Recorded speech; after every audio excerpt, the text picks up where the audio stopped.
আসসালামু আলাইকুম। এটিএন বাংলা সংবাদে সবাইকে স্বাগত জানাচ্ছি। আমি শারমিন সালাম। শুরুতে বিআরবি কেবল সংবাদ শিরোনাম।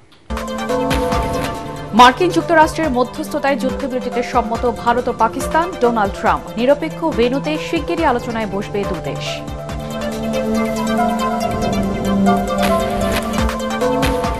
আওয়ামী লীগ নিষিদ্ধের দাবিতে শাহবাগে দ্বিতীয় দিনের মতো চলছে ছাত্র জনতার গণজমায়েত। ফ্যাসিবাদের চূড়ান্ত পতন না হওয়া পর্যন্ত আন্দোলন চলবে, হুঁশিয়ারি হাসনাত আব্দুল্লাহর।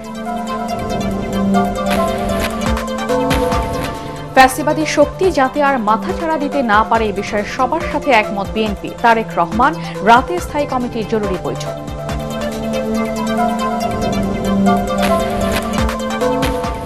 দেশের উদ্ভূত পরিস্থিতিতে রাতে যমুনায় বসছে উপদেষ্টা পরিষদের জরুরি বৈঠক। সভাপতিত্ব করবেন প্রধান উপদেষ্টা ড. মোহাম্মদ ইউনূস।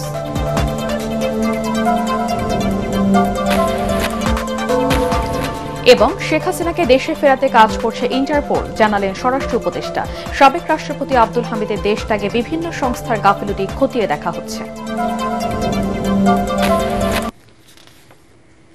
শুনছিলেন বিআরবি কেবল সংবাদ শিরোনাম। এবারে বিস্তারিত।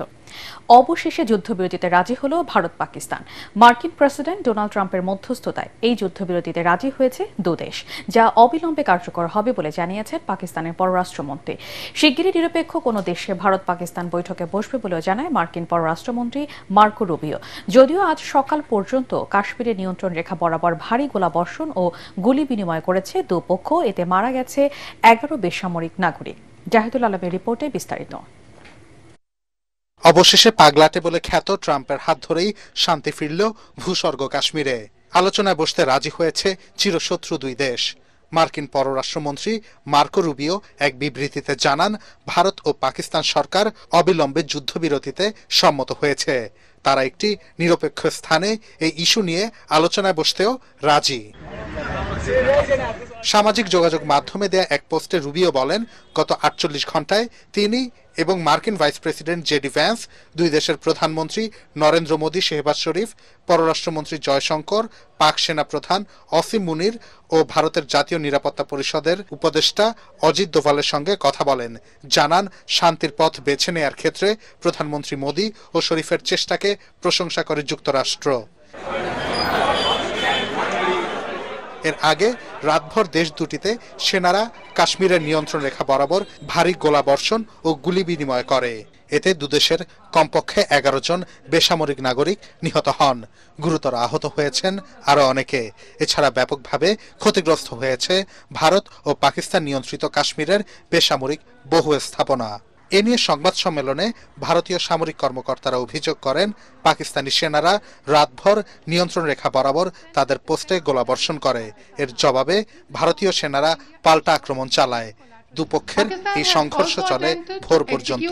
Indian Armed Forces carried out precision attacks only on identified military targets. পাকিস্তানের সেনাবাহিনী তাদের নূর খান, মুরিদ ও রফিকি বিমান ঘাঁটিতে হামলার সত্যতা নিশ্চিত করেছে। একই সাথে জানায়, তাদের আকাশ প্রতিরক্ষা ব্যবস্থা ক্ষেপণাস্ত্রগুলোকে প্রতিহত করে। এ সময় ঘাঁটিগুলোর বাইরে সাধারণ পাকিস্তানিদের উল্লাস ও সেনাবাহিনীর পক্ষে স্লোগান দিতে দেখা যায়। Majority of missiles have been intercepted by the alert air defense system of the Pakistan Armed Forces. সম্প্রতি পাকিস্তান সেনাবাহিনী রকেট হামলা চালাচ্ছে এমন ভিডিও ছড়িয়ে পড়ে ইন্টারনেট জুড়ে। তবে এসব ভিডিও শুক্রবারের নাকি আগের তা নিশ্চিত হওয়া যায়নি বলে জানায় অ্যাসোসিয়েট প্রেস। এদিকে ইসলামাবাদের সব হাসপাতালে হাই অ্যালার্ট জারি করা হয়েছে। জাহিদুল আলম, এটিএন বাংলা। মার্কিন প্রেসিডেন্ট ডোনাল্ড ট্রাম্পের মধ্যস্থতায় আপাতত ভারত পাকিস্তান যুদ্ধ বন্ধ হলেও দুই দেশের বৈরিতার চূড়ান্ত সমাধানে কাশ্মীর ইস্যুর মীমাংসা জরুরি বলে মনে করেন আন্তর্জাতিক সম্পর্ক বিশ্লেষক অধ্যাপক ইমতিয়াজ আহমেদ। টেলিফোনে এটিএন বাংলাকে দেয়া প্রতিক্রিয়ায় এসব কথা বলেন তিনি। অবাক হইনি, কারণ আমিও ভাবছিলাম যে আমেরিকা সবচেয়ে ভালো পজিশনে আছে, যদিও আরো কয়েকটা দেশ এটা বলেছিল যে তারাও মধ্যস্থতা করতে চাচ্ছে। আরেকটা জিনিস হলো যে দুটো দেশের মধ্যে যেভাবে আক্রমণ বা যেখানে অ্যাটাক হচ্ছিল পাল্টা, এবং সেখানে বোঝা যাচ্ছিল যে তারা প্রথম থেকে রেস্ট্রেইন ছিল, কিন্তু কারণ দুটো দেশেই বড় ধরনের ক্ষমতা রাখে যুদ্ধ করার, কিন্তু প্রথম থেকেই কিন্তু তারা একটা রেস্ট্রেইন অবস্থায় ছিল, এটাও বলতে হবে। মানে অল আউট ওয়ারের যে প্রস্তুতি মানসিক ভাবে বা বিভিন্ন ভাবে যে প্রস্তুতি, সেটা কিন্তু কখনো তারা নেয়নি। সেটাও বলে দিচ্ছিল যে এটা বেশি দূর গড়াবে না। আর একটা পয়েন্ট আমি করি খুবই ইম্পর্টেন্ট, সেটা হলো যে এই অল্প দিনেই যেই পরিমাণে ক্ষতি হয়েছে তাদের অর্থনীতিতে, সেটাই তো বিশাল, মানে বড় আকারে। কারণ বর্তমান বিশ্বে যুদ্ধ করাটা কিন্তু প্রচন্ড ব্যয়বহুল একটা বিষয় মনে রাখতে হবে, কারণ আমরা একটা বিশ্বায়নের কাঠামোর মধ্যে আছি। তো সব মিলে আমার মনে হয় পজিটিভ একটা কাঠামো। এখন দেখা দরকার কোন জায়গায় তারা বসবেন এবং কি আলোচনায় বসবেন, কারণ মূল সমস্যাটা এখনো রয়ে গেছে, সেটা হলো কাশ্মীরের, যেটা নিয়ে এই এতদূর যেই ঘটনা ঘটলো। তো ওটা যতদিন সমাধান না হয় ততক্ষণ আমাদের অপেক্ষা করতে হবে। তবে আপাতত যে তারা একটা সিজফায়ারে, অল আউট সিজফায়ারে যে রাজি হলো, সেটা আমি মনে করি বড় একটা ডেভেলপমেন্ট। শাহবাগে ফ্যাসিবাদের চূড়ান্ত পতন হবে বলে হুঁশিয়ারি দিয়েছে ফ্যাসিবাদ বিরোধী জাতীয় ঐক্য। আওয়ামী লীগ নিষিদ্ধ, জুলাই ঘোষণাপত্র সহ 3 দফা দাবিতে দ্বিতীয় দিনের মতো অবরোধ কর্মসূচি থেকে জুলাই অভ্যুত্থানের সম্মুখ সারির নেতা হাসনাত আব্দুল্লাহ বলেন, দ্রুত সময়ের মধ্যে গণহত্যাকারী দলকে নিষিদ্ধ করা না হলে শাহবাগের এই আন্দোলন গোটা দেশে ছড়িয়ে পড়বে। শাহবাগের গণজমায়েতে এদিন জাতীয় নাগরিক পার্টি, এনসিপি, ইসলামী আন্দোলন বাংলাদেশ, হেফাজতে ইসলাম, জামায়াতে ইসলামী সহ বিভিন্ন রাজনৈতিক দল ও সংগঠন যোগ দেয়। রিপোর্ট করছেন আদ্দিন সচিব।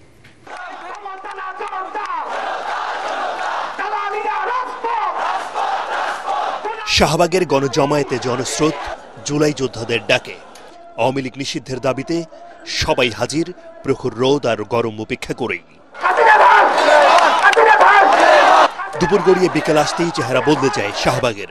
লোকে লোকারণ্য চারপাশ।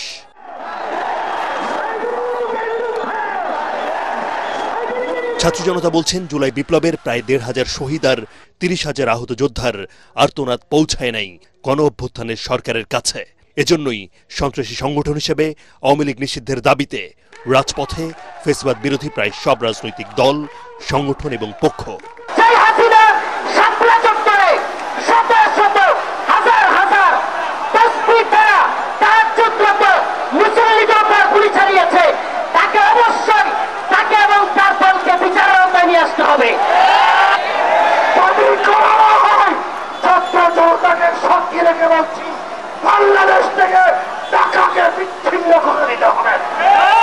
শহীদ পরিবারের সদস্যদের ক্ষোভ, এখনো কেন আন্দোলন করতে হচ্ছে তাদের?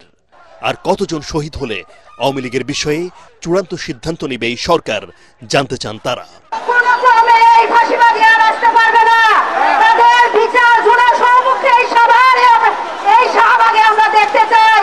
ফ্যাসিবাদ বিরোধী জাতীয় ঐক্যের অন্যতম সংগঠক হাসনাত আব্দুল্লাহ বলেন, আওয়ামী লীগ নিষিদ্ধের সময় যত দীর্ঘ হবে এই আন্দোলন ততই বড় হবে। যে কোনো মূল্যেই আওয়ামী লীগকে নিষিদ্ধ করতে সব রাজনৈতিক দলকে ঐক্যবদ্ধ হওয়ার আহ্বান জানান তিনি। 2013 সালে যে শাহবাগ হয়েছে, এই শাহবাগে ফ্যাসিবাদের পদধ্বনি শোনা গিয়েছে। আমরা এই শাহবাগ থেকে ফ্যাসিবাদের পতন ধরে আমরা কফিনের শেষ পেন একটা মারব। শাহবাগের পাশাপাশি সারা দেশে জুলাই অভ্যুত্থানের গুরুত্বপূর্ণ পয়েন্টে জমায়েত করে বিক্ষোভ করে ছাত্র জনতা। সবার বিশ্বাস, আন্দোলনের এই সময় দীর্ঘ হবে না। ফ্যাসিবাদ বিরোধী জাতীয় ঐক্য বলছে, এই আন্দোলন অর্থাৎ শাহবাগের এই যে জাগরণ, সেটা আরো বড় হওয়ার আগে অন্তর্বর্তী সরকারকে দ্রুত সময়ের মধ্যে আওয়ামী লীগকে নিষিদ্ধ করতে হবে, জুলাই শরৎ দিতে হবে এবং আইসিটি অ্যাক্টের সংশোধন আনতে হবে। তা না হলে সারা বাংলাদেশের এই ব্লকেট ছড়িয়ে পড়তে পারে। আদ্দিন সচিব, এটিএন বাংলা, শাহবাগ, ঢাকা। দর্শক, এই মুহূর্তে শাহবাগে রয়েছেন আমাদের সহকর্মী তরিক ইসলাম। আমরা সরাসরি চলে যাচ্ছি তার কাছে।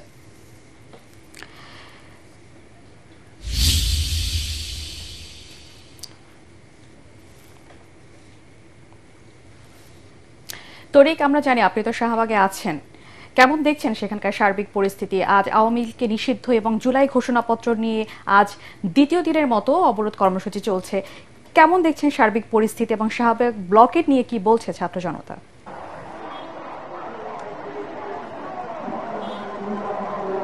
শারমিন, ধন্যবাদ আপনাকে। আপনাকে জানিয়ে রাখি, আওয়ামী লীগ নিষিদ্ধের দাবিতে এনসিপি, তাদের সমমনা দল এবং ছাত্র জনতার যে সমাবেশ কিন্তু এখনো চলছে। আপনাকে যদি একটু ক্যামেরার চোখে দেখাই, দ্বিতীয় দিনের মতো রাজধানীর শাহবাগে কিন্তু এই সমাবেশ চলছে এবং তারা বলছে যতক্ষণ না পর্যন্ত সরকারের পক্ষ থেকে কোনো সুনির্দিষ্ট কোনো ঘোষণা না আসছে, অর্থাৎ সন্ত্রাসী সংগঠন হিসেবে আওয়ামী লীগকে নিষিদ্ধ না করা হবে, ততক্ষণ পর্যন্ত তাদের এই আন্দোলন চলবে। আপনি একটু শুনবেন, এখানে কিন্তু বিভিন্ন ধরনের স্লোগান দেওয়া হচ্ছে এবং স্লোগানে কিন্তু আওয়ামী লীগকে ব্যান করারই কিন্তু দাবি জানানো হচ্ছে এবং তারা বলছে যতক্ষণ না পর্যন্ত সরকারের পক্ষ থেকে সুনির্দিষ্ট ঘোষণা আসবে, অর্থাৎ আওয়ামী লীগকে সন্ত্রাসী সংগঠন হিসেবে নিষিদ্ধ করতে হবে এবং তাদের যে জুলাই ঘোষণাপত্র সেটাকে স্বীকৃতি দেওয়া না হবে, ততক্ষণ পর্যন্ত তাদের এই আন্দোলন চলবে।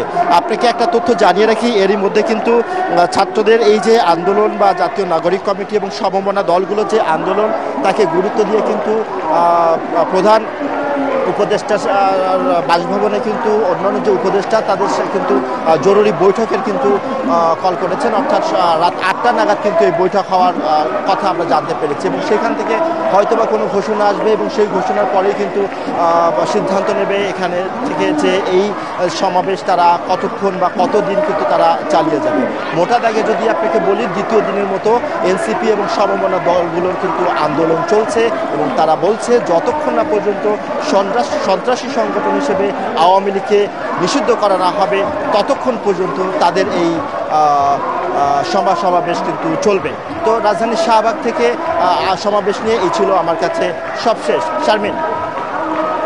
তরিক, আপনাকে ধন্যবাদ। দর্শক, শাহবাগ থেকে আমাদের সাথে যুক্ত হয়েছিলেন সহকর্মী তরিক ইসলাম।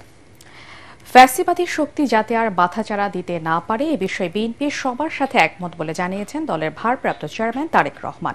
চেয়ারপারসনের গুলশান কার্যালয়ে বৌদ্ধ সম্প্রদায়ের সাথে শুভেচ্ছা বিনিময় অনুষ্ঠানে তিনি অভিযোগ করেন, সংখ্যালঘু জনগোষ্ঠীর মধ্যে আতঙ্কের পরিবেশ তৈরি করে তাদের হীন স্বার্থে ব্যবহার করত পতিত স্বৈরাচার আওয়ামী লীগ।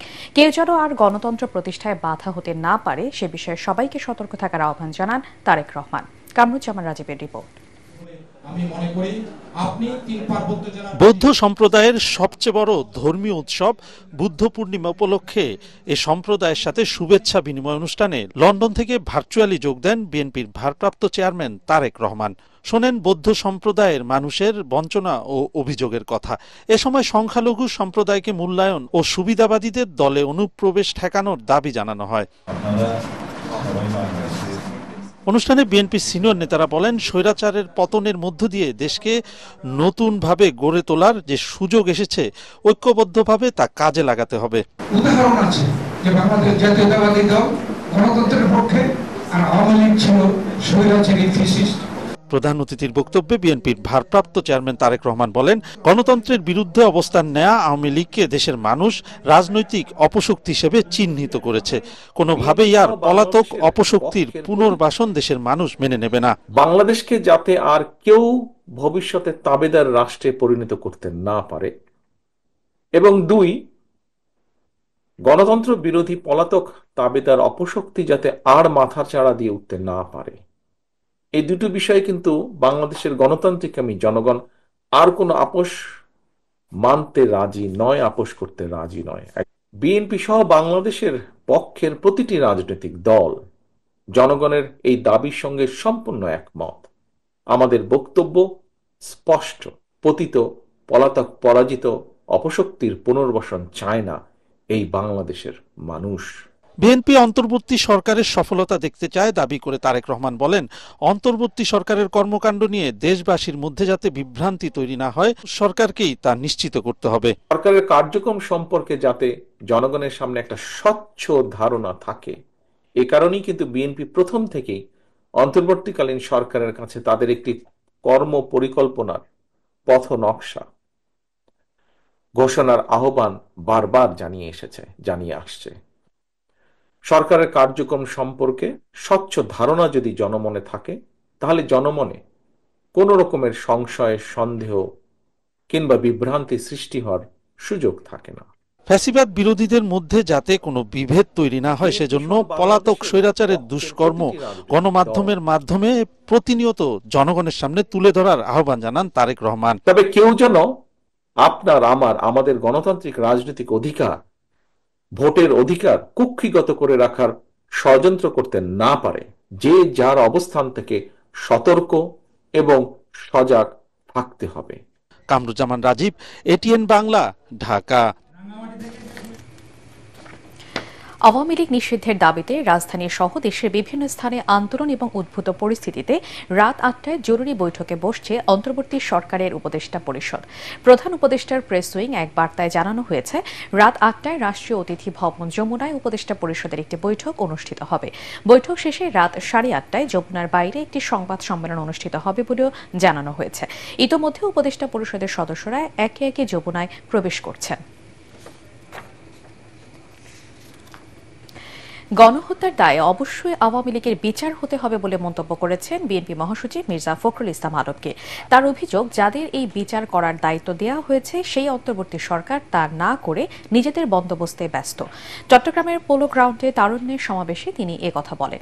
বিএনপি নেতারা বলেন, সংস্কারের দোহাই দিয়ে জাতীয় নির্বাচন নিয়ে টালবাহানা তরুণ সমাজ সহ দেশের মানুষ মেনে নেবে না।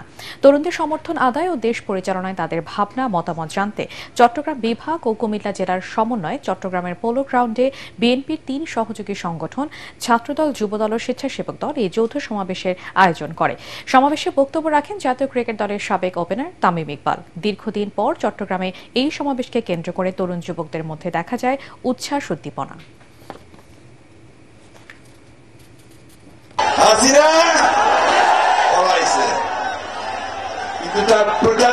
এখনো আছে, তারা এখনো ষড়যন্ত্র করছে বাংলাদেশে আবার তাদের রাজত্ব প্রতিষ্ঠা করবার। আজকে যখন আপনারা এখানে সভা করছেন, তখন আরেকটা সভা হচ্ছে আপনাদের নিউ মার্কেটে, ঢাকায় হচ্ছে। দাবিটা কি? দাবি হচ্ছে যে আওয়ামী লীগকে নিষিদ্ধ করতে হবে, তাই না?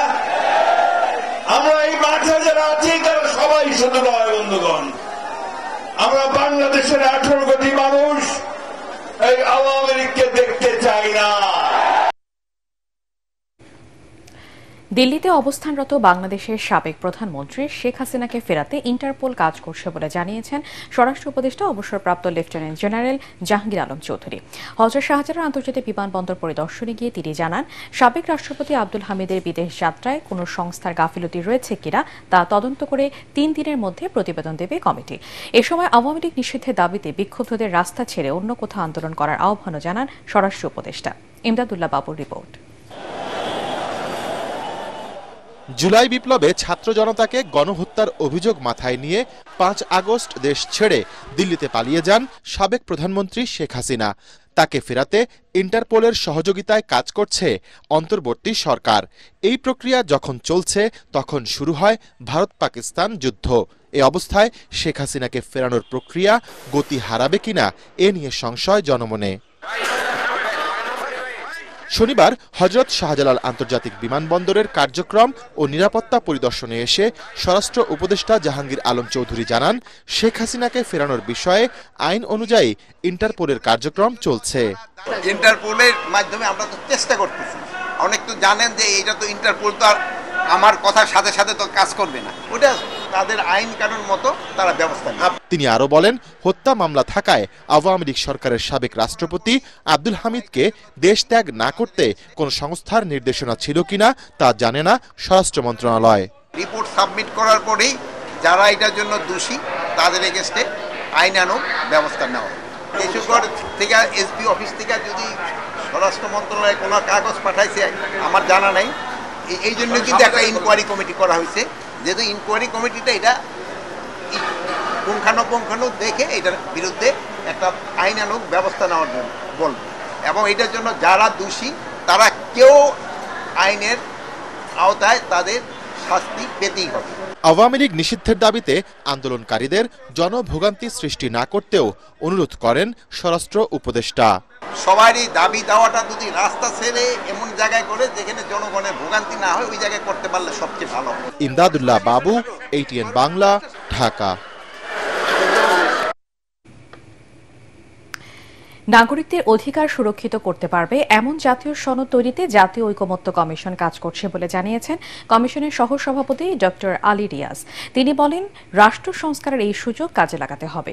United People's Democratic Front UPDF এর সাথে আলোচনায় এসব কথা বলেন তিনি। এ সময় চট্টগ্রামের 3 পার্বত্য জেলায় স্বায়ত্তশাসন প্রতিষ্ঠার দাবি জানায় দলটি। রাসনা দাসের রিপোর্ট। জাতীয় ঐকমত্য কমিশনের সদস্যরা শনিবার United People's Democratic Front UPDF এর সাথে সংস্কার প্রস্তাব নিয়ে আলোচনা করে। জাতীয় সংসদের এলডি হলে অনুষ্ঠিত এই বৈঠকে ইউপিডিএফ এর পক্ষে নেতৃত্ব দেন দলটির সংগঠক মাইকেল চাকমা। স্বাগত বক্তব্যে জাতীয় ঐকমত্য কমিশনের সহসভাপতি আলী রিয়াজ বলেন, নাগরিক অধিকার প্রতিষ্ঠার জন্য ঐকমত্যের ভিত্তিতে জাতীয় সনদ তৈরির কাজ করছে কমিশন।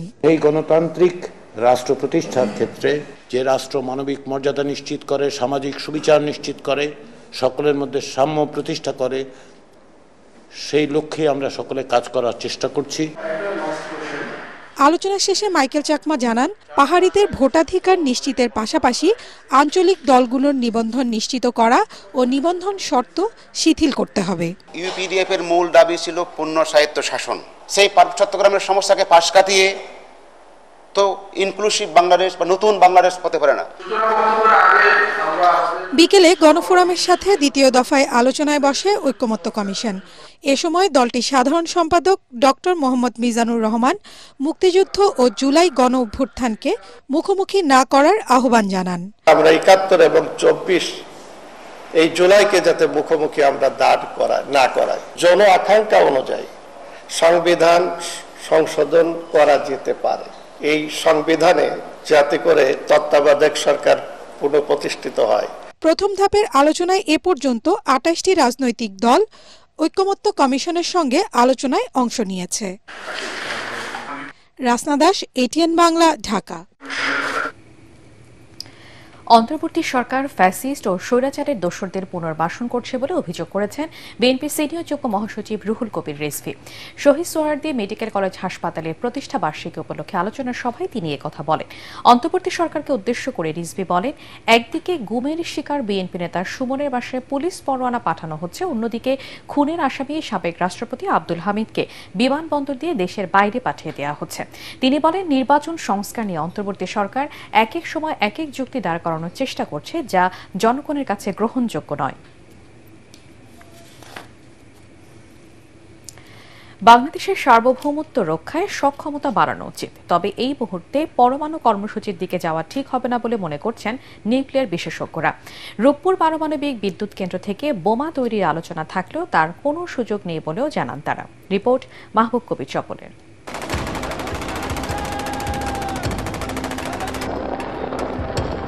বিশ্বজুড়ে বাড়ছে যুদ্ধ হাঙ্গামা, এতে চাপের মুখে পড়ছে ছোট দেশগুলো। সার্বভৌমত্ব রক্ষার পথ খুঁজছে তারা, অনেকেই বিকল্প ব্যবস্থা করছে। এই যেমন পরমাণু অস্ত্র থাকার কারণে পাকিস্তানের সাথে যুদ্ধ জড়াতে ভাবতে হচ্ছে ভারতের মতো পরাশক্তিকে। এমন প্রেক্ষাপটে বাংলাদেশেও এ ধরনের অস্ত্র তৈরির কথা বলছেন অনেকেই। সেক্ষেত্রে রূপপুর পারমাণবিক বিদ্যুৎ কেন্দ্রকে কাজে লাগানোর পরামর্শ দেওয়া হচ্ছে সামাজিক যোগাযোগ মাধ্যমে। তবে ওই বিদ্যুৎ কেন্দ্র থেকে বোমা তৈরির সুযোগ নেই বলে জানান নিউক্লিয়ার বিশেষজ্ঞ অধ্যাপক শফিকুল ইসলাম। পারমাণবিক বিদ্যুৎ কেন্দ্র থেকে বোমা তৈরি করার কোনো সুযোগই নাই, কারণ পারমাণবিক প্রযুক্তিতে যে ধরনের জ্বালানি ব্যবহার করা হয় সেটার সমৃদ্ধকরণের পরিমাণের হার হলো 5% সর্বাধিক। 5% জ্বালানি ব্যবহার করে দিয়ে কোনোদিন পরমাণু বোমা তৈরি করার সুযোগ নাই, করা হয় না। পরমাণু বোমা তৈরি করতে গেলে পারমাণবিক জ্বালানির সমৃদ্ধকরণ 90% বেশি হতে হয়। সেটা আলাদা প্রযুক্তির মাধ্যমে করতে হয়, সেটা সামরিক ব্যবস্থাপনার মাধ্যমে। তো বাংলাদেশ শান্তিপূর্ণভাবে পরমাণু প্রযুক্তি ব্যবহার করার জন্য চুক্তিবদ্ধ আন্তর্জাতিক পরমাণু শক্তি সংস্থার সাথে। এই যে মানুষজন যেটা প্রচারণা চালাচ্ছে বা ভ্রান্ত ধারণা দেওয়ার চেষ্টা করছে, সেটা কোনো ক্রমেই সম্ভব নয়। নিউক্লিয়ার মেটেরিয়াল যে কোথায় কোন জায়গায় কেমনে যায় এগুলি সব নজরদারি করা। এখন অন্য দেশ কিন্তু যারা করছে তারা কিন্তু এই চুক্তি থেকে বেরিয়ে এসে তারা এগুলি করছে, যারা বৈধভাবে করে নাই। পাকিস্তানের কথা বলেন, ইন্ডিয়ার কথা বলেন, ইসরায়েলকে বলেন, আর অন্যান্য যাই বলেন না কেন। বিশ্লেষকরা বলছেন, বাংলাদেশকে শান্তি ও যুদ্ধ দুটি মাথায় রেখেই প্রস্তুতি নিতে হবে, বাড়াতে হবে আর্থিক সক্ষমতা। তবে এখনই পার্শ্ববর্তী কোনো দেশের সাথে ছায়াযুদ্ধে জড়ানো ঠিক হবে না। ছোট রাষ্ট্রের প্রথমে যদি মিলিটারাইজেশনের দিকে যায়, সেটা আপনার পাকিস্তানের দিকে তাকান, আপনি নর্থ কোরিয়ার দিকে তাকান, সেটা হবে আপনার যে মানবাধিকারগুলো ওখানে থাকে না এবং হিউম্যান সিকিউরিটি সেখানে প্রচণ্ডভাবে বাধাগ্রস্ত হয়। সো আমার কাছে মনে হয় যে ছোট রাষ্ট্রগুলোর ইকোনমিক মুক্তির কাজ করা আগে দরকার, তারপরে যদি মনে হয় তাদের ভালনারেবিলিটি আছে সেই জায়গায় মিলিটারাইজেশনে যেতে পারে। মিয়ানমারের সঙ্গে আমাদের সম্পর্ক কিন্তু ভালো না, এদিকে ভারতের সাথেও আমাদের সম্পর্কগুলো এক ধরনের ঠান্ডা সম্পর্ক যাচ্ছে। বৈরিতা বেশি যদি বাড়ে তাহলে আমাদের জাতীয় স্বার্থ এবং জাতীয় নিরাপত্তা এবং যে ন্যাশনাল কোহেরেন্স, জাতিগত যে কোহেরেন্স, সেগুলো আরও ফ্র্যাজাইল হবে বলে আমি অনুমান করি। বিশ্বব্যাপী অশান্তি সৃষ্টি করে পশ্চিমা দেশগুলো অস্ত্র বিক্রির পায়তারা করছে বলেও মনে করছেন বিশ্লেষকরা। মাহবুব কবির চপল, এটিএন বাংলা, ঢাকা। ভারত পাকিস্তান যুদ্ধে বাংলাদেশ যেন কোনো দেশের পক্ষে জড়িয়ে না পড়ে, সেক্ষেত্রে বক্তৃতা, বিবৃতি, এমনকি সংবাদ পরিবেশনের সতর্ক থাকার তাগিদ দিয়েছেন দৈনিক মানবজমিনের প্রধান সম্পাদক মতিউর রহমান চৌধুরী। রাজধানীর এফডিসিতে ছায়া সংসদ বিতর্ক প্রতিযোগিতায় চলমান পরিস্থিতিতে রাজনৈতিক দলগুলোকে ঐক্যবদ্ধ রাখতে সরকারের প্রতি আহ্বান জানান তিনি। দুই পারমাণবিক পরাশক্তি যুদ্ধে জড়ালে প্রতিবেশী রাষ্ট্র হিসেবে বাংলাদেশের ঝুঁকিতে পড়ার আশঙ্কার কথা জানান ডিবেট ফর ডেমোক্রেসির চেয়ারম্যান হাসান আহমেদ চৌধুরী কিরণ। আরও জানাচ্ছেন মিজান শাহজাহান। ভারত পাকিস্তান যুদ্ধের মূল কারণ রাজনৈতিক নয়, ঐতিহাসিক শীর্ষক ডিবেট ফর ডেমোক্রেসির ছায়া সংসদ বিতর্ক প্রতিযোগিতায় অংশ নেয় বাংলাদেশ ইউনিভার্সিটি ও বেগম বদরুন্নেসা সরকারি মহিলা কলেজ। রাজনৈতিক সিদ্ধান্ত, কারণ সংবিধান বারবার পরিবর্তন করা হচ্ছে। ভারত পাকিস্তানের সম্পর্কের ভিত্তি যদি সত্যিই কূটনীতির কারণে হতো, তাহলে যুদ্ধ এখানে এড়ানো যেত। হিন্দু মুসলিম বিদ্বেষ ছড়িয়ে কোনো পক্ষ যেন অনাকাঙ্ক্ষিত পরিস্থিতির সৃষ্টি করতে না পারে সে বিষয়ে সতর্ক থাকার কথা বলেন ডিবেট ফর ডেমোক্রেসির চেয়ারম্যান হাসান আহমেদ চৌধুরী কিরণ। এই যুদ্ধ কিন্তু হিন্দু মুসলমানের যুদ্ধ নয়, এই যুদ্ধ রাজনৈতিক, এই যুদ্ধ ঐতিহাসিক। হিন্দু মুসলমানদের এই ধরনের দ্বন্দ্বের মধ্যে জড়িয়ে দিয়ে বাংলাদেশে কোনো অনাকাঙ্ক্ষিত ঘটনা ঘটানো বা ভারতে কোনো মুসলমানদের প্রতি অনাকাঙ্ক্ষিত ঘটনা ঘটানো আমাদের কোনোভাবে এটি প্রত্যাশিত হবে না। আমরা আশা করব পাক ভারত যুদ্ধের অতি দ্রুতই অবসান হবে। ছায়া সংসদে বাংলাদেশকে ভূ রাজনৈতিক খেলায় পা না দেওয়ার পরামর্শ দেন মানব জমিনের প্রধান সম্পাদক মতিউর রহমান চৌধুরী। ভারতের সঙ্গে আমরা সুসম্পর্ক চাই, পাকিস্তানের সঙ্গেও সম্পর্ক চাই। পাকিস্তানের সঙ্গে আমাদের দেনা পাওনার বিষয়টি আছে, এটা সেটা অল্প দিনের মধ্যেই আমাদের সামনে এই বিষয়টা আসছিল। তাই আমার কেন যেন মনে হচ্ছে এই যুদ্ধ যদি বেশি দিন কন্টিনিউ করে তাহলে সবচেয়ে বেশি ক্ষতিগ্রস্ত হব আমরা। তাদের মতে সীমান্তে পুশিং ঠেকাতে গিয়ে সংঘাতময় পরিস্থিতি যাতে সৃষ্টি না হয় সেজন্য শতভাগ কূটনৈতিক আচরণ দেখাতে হবে বাংলাদেশকে। পুশিং চলছে, পুশিং বাধা দিতে গিয়ে আমরা এমন কোনো কাণ্ড যাতে না ঘটাই যেটা আমরা সামাল দিতে পারবো না। ইস্টার্ন ফ্রন্টে কিন্তু যে কোনো সময় যে কোনো ধরনের উত্তেজনা ছড়িয়ে পড়তে পারে। আমার আশঙ্কা হচ্ছে এখানে একটা চীন একটা ফ্যাক্টর, 7 কন্যা 7টা রাজ্য নিয়ে যেটা ভারত, সেখানকার এদিকে কিন্তু চীনের নজর রয়েছে। আমাদের মনে রাখতে হবে যে প্রতিবেশীর বাড়িতে যখন আগুন লাগে সে আগুনের তাপ কিন্তু নিজের ঘরেও কিন্তু চলে আসে। সুতরাং ভারত পাকিস্তান যুদ্ধ হলে ভারতে যদি কোনো কারণে পারমাণবিক বোমা বা ভারত যদি পারমাণবিক বোমা পাকিস্তানে ছড়ে তার কিন্তু তাপ কিন্তু বাংলাদেশেও চলে আসতে পারে। সে কারণে আমাদেরকে অত্যন্ত সতর্কতার সাথে সকল কিছু আমাদেরকে মোকাবেলা করতে হবে। বিতর্ক প্রতিযোগিতায় যুদ্ধের মূল কারণ রাজনৈতিক প্রমাণ করে বিজয়ী হয় বেগম বদরুন্নেসা সরকারি মহিলা কলেজ। মিজান শাহজাহান, এটিএন বাংলা, ঢাকা। এবারে আল রাফা ইসলামী ব্যাংক অর্থ সংবাদ।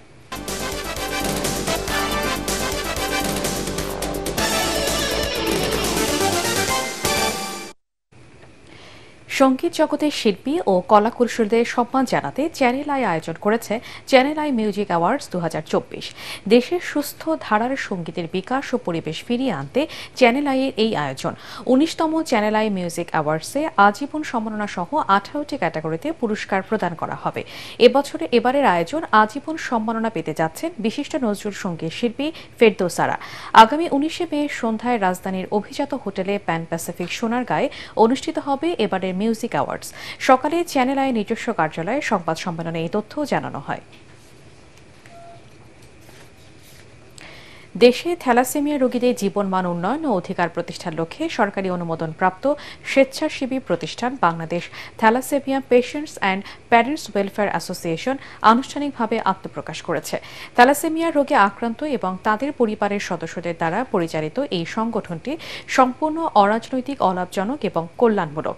সংগঠনের মূল লক্ষ্য হচ্ছে থ্যালাসেমিয়া বিষয়ে গণসচেতনতা বৃদ্ধি, রোগীদের সেবা প্রদান, নিরাপদ রক্তের ব্যবস্থা, চিকিৎসা সেবা সহজলভ্য করা এবং রোগীদের মৌলিক অধিকার নিশ্চিত করা।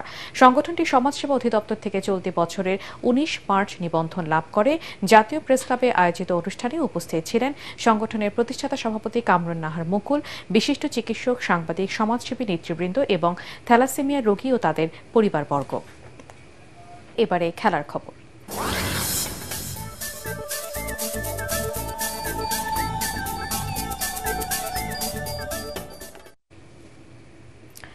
নিরাপদে দেশে ফিরেছেন পাকিস্তান সুপার লিগ খেলতে যাওয়া দুই ক্রিকেটার নাহিদ রানা ও রিশাদ হোসেন।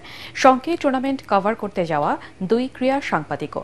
পাকিস্তানের নিরাপত্তা পরিস্থিতির অবনতি হওয়ায় বিসিবির বিশেষ ব্যবস্থাপনায় ফিরিয়ে আনা হয়েছে এই চারজনকে।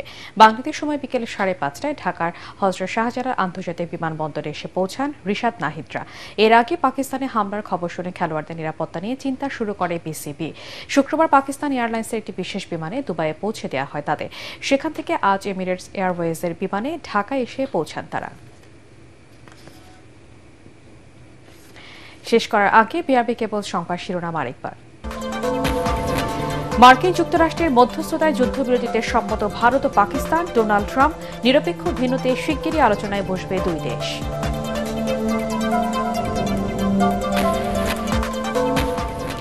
আওয়ামী লীগ নিষিদ্ধের দাবিতে শাহবাগে দ্বিতীয় দিনের মতো চলছে ছাত্র জনতার গণজমায়েত। ফ্যাসিবাদের চূড়ান্ত পতন না হওয়া পর্যন্ত আন্দোলন চলবে, হুঁশিয়ারি হাসনাত আব্দুল্লাহ। ফ্যাসিবাদী শক্তি যাতে আর মাথাচাড়া দিতে না পারে এ বিষয়ে সবার সাথে একমত বিএনপি। তারেক রহমান, রাতে স্থায়ী কমিটির জরুরি বৈঠক।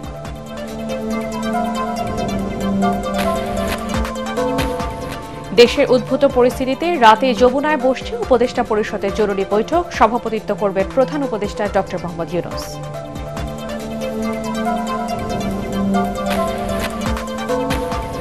এবং শেখ হাসিনাকে দেশে ফেরাতে কাজ করছে ইন্টারপোল, জানালেন স্বরাষ্ট্র উপদেষ্টা। সাবেক রাষ্ট্রপতি আব্দুল হামিদের দেশ ত্যাগে বিভিন্ন সংস্থার গাফিলতি খতিয়ে দেখা হচ্ছে। পরবর্তী সংবাদ দেখার আমন্ত্রণ জানিয়ে এখনকার মতো শেষ করছি। 8 বাংলা সংবাদ ইউটিউবে দেখতে ব্রাউজ করুন, youtube/8 বাংলা নিউজ।